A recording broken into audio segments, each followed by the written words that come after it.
Marié depuis 2011, Caran Spencer et le frère de Lady Di, Charles Spencer, ont annoncé leur divorce à la presse britannique le 9 juin.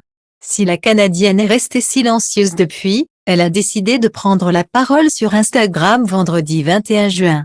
Elle sort enfin de son silence.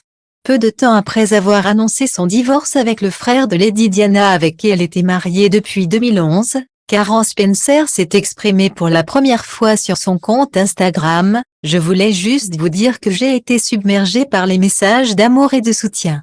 Merci, cela a vraiment signifié beaucoup pour moi. Je suis en train de faire le point en ce moment. Je reviendrai bientôt vers vous.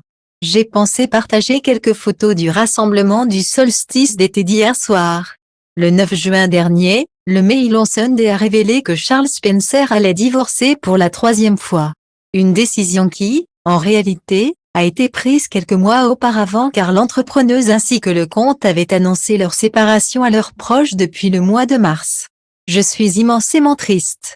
Je veux simplement me consacrer à tous mes enfants et à mes petits-enfants, et je souhaite à Caran tout le bonheur possible pour l'avenir », a déclaré le frère de la princesse Diana aux médias britanniques. Ce dernier avait même annoncé avoir engagé l'avocate Fiona Shackleton, qui avait défendu le roi Charles III dans son divorce avec Lady Di, pour le défendre au tribunal.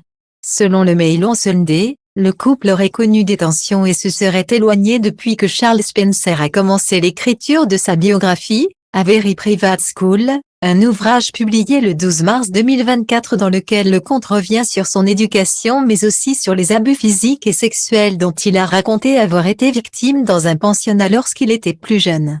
Pourtant, pendant près de 4 ans, la Canadienne de 52 ans l'a soutenu dans ce projet d'écriture. Caran a été d'un grand soutien, a-t-il déclaré à People le 8 mars 2024.